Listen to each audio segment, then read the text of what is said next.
When I was in elementary school. Grandparents live in a more rural town next door to my house. Because grandma and grandpa treat me very well. Always secretly gave me pocket money.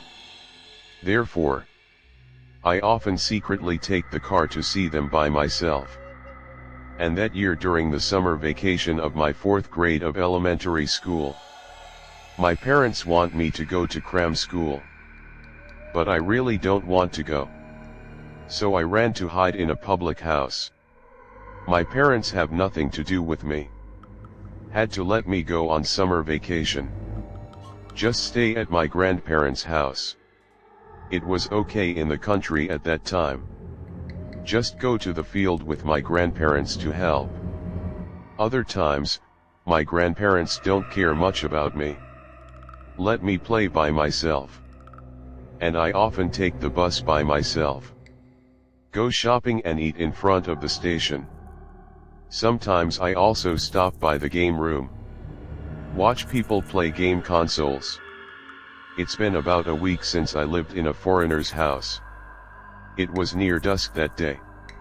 I took the bus back from the station. After getting off the bus at the station near Grandpa's house, it's already starting to get dark slowly. By the way, between Grandpa's house and the bus stop, they are all field paths. There are very few street lights. But it's not scary at all. And on the way home, we'll pass by a shrine. The torii of the shrine is by the road. After entering from the torii, passing by a dense forest on both sides, we'll arrive at the main hall of the shrine.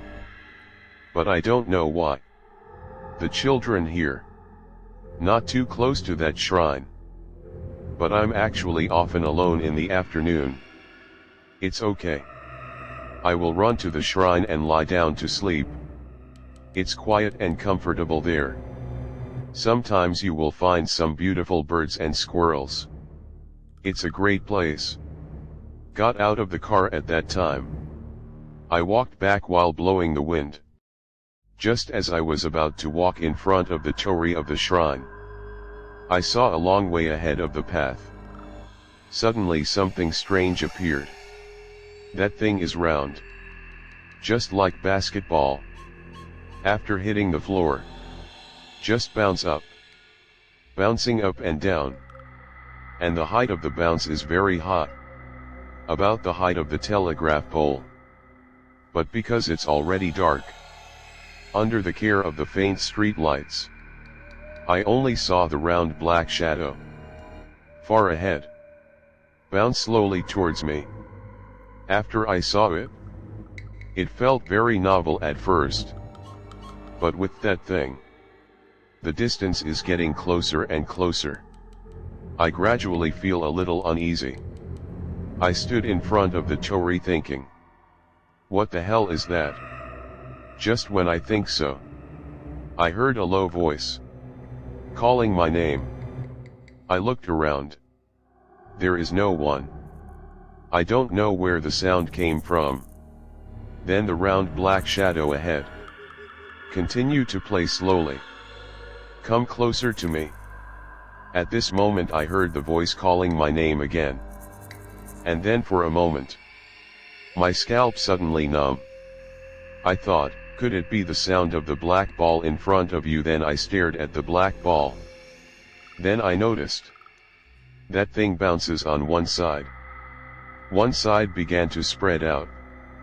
With every time he bounces to the floor, that slender black silk, the more scattered, the more spread out.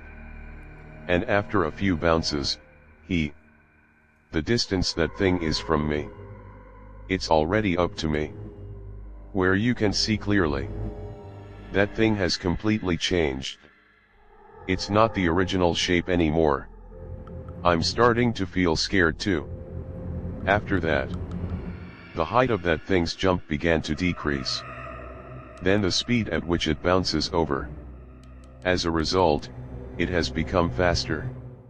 And when he moved to, at a distance of about 50 meters in front of me, I saw the scattered black silk thread. It's actually hair. And the inside of that mass of hair brings something in vain. I took a closer look. That white thing is a face. He called my name in a voice, while bouncing towards me.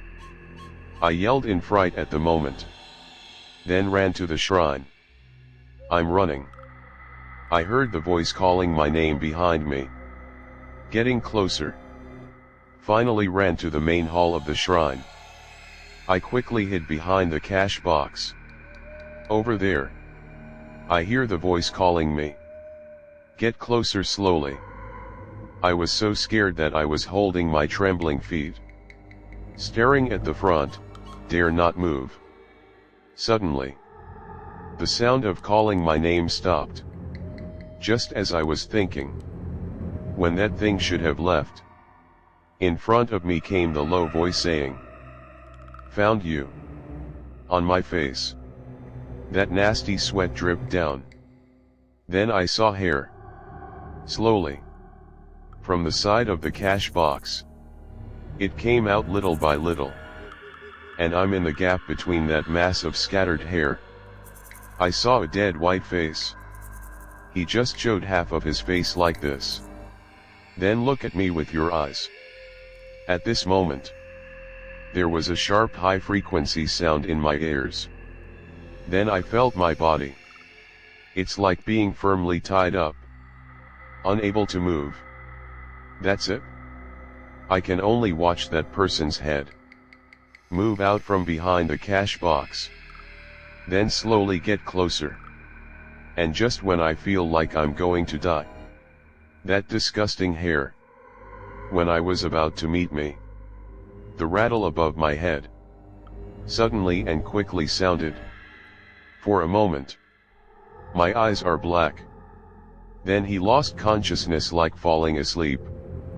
When I woke up, found myself lying in the quilt at home. Grandpa and Grandma sat next to me, looked at me with a worried expression. I only learned later, I was discovered by someone nearby, lying in front of the torii of the shrine. I told my grandparents what happened. The two of them warned me, "You can't approach the shrine in the future." Although I encountered something terrifying, I was also warned. But I didn't leave any psychological shadow. So after that, I still often secretly run to the shrine to sleep. Of course I haven't encountered anything terrible again. Later, when I was sleeping at the shrine, met someone who lives near the shrine. A child about my age.